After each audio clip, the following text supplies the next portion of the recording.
this is Damelys. Another type of unfair trade practice is subsidy. Subsidies are usually financial contributions or benefits conferred by a government to a domestic firm or industry to achieve some economic or social objectives. Export subsidies increase the competitiveness of exports and reduce the trade deficit while acting as a net injection of government spending, which enlarges the trade deficit. An analysis of the relationship between export subsidies and the balance of trade in a semi-small, less developed country economy shows that by themselves, export subsidies will reduce the trade deficit only if the export price elasticity is very high and domestic prices are constant. Export subsidies will worsen the trade deficit if there is a lower price elasticity and or if changing domestic prices. And finally, the trade deficit will decrease and the real gross national product will increase when export subsidies are accompanied by a reduction in government spending equal to the cost of the subsidies.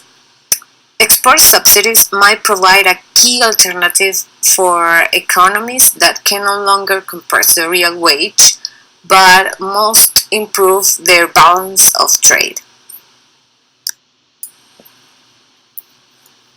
The drawbacks of subsidies are illustrated by the case of the Concorde supersonic aircraft, which was able to fly from Europe to the United States in less than half the time of a regular jet.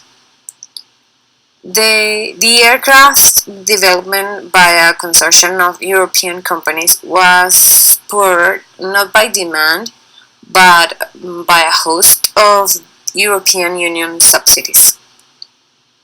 In commercial use, the plane turned out to be highly unprofitable. The last Concorde was taken out of service in 2003. Without the subsidy, the plane would have proved too costly to merit production.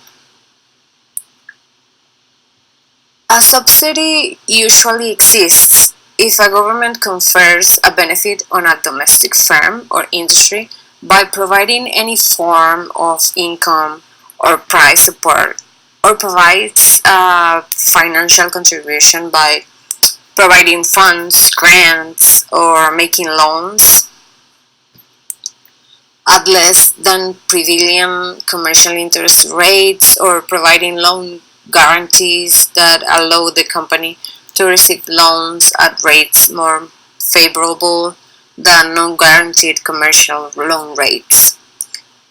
Another case is not collecting revenue or taxes otherwise due, providing investment capital if the investment decision is inconsistent with the usual practices of private investors, and furnishing goods or services other than general infrastructure such as by building a road or bridge. There are some prohibited subsidies, and those include export subsidies or import substitution subsidies. An export subsidy is made available to domestic firms upon the export of their product or is contingent upon export performance. And an import substitution subsidy is like a governmental subsidy whose payment is contingent on its recipient using or purchasing domestically made goods over imported goods. Both of these are completely prohibited under the WTO rules. Finally, while import tariffs are accepted under the rules of the General Agreement on Tariff and Trade, better known as the GATT, export subsidies are prohibited except for the subsidization of primary exports and subsidies by the developing countries.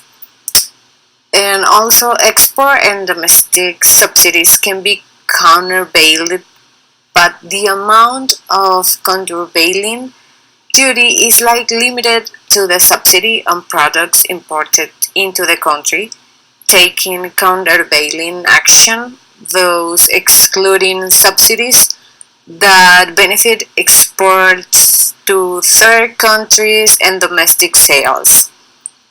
In cases of subsidy causing serious prejudice, nullification, or impairment of benefits that would otherwise accrue to a country under the GATT, there are only weak provisions for possible rectification. Existing rules on subsidies could be strained, but prohibiting domestic subsidies that exceed a certain percentage of output value, as well as domestic subsidies provided in cases in which exports account for a large proportion of output. The existing GATT dispute settlement mechanism also should be improved. That's it. Thank you.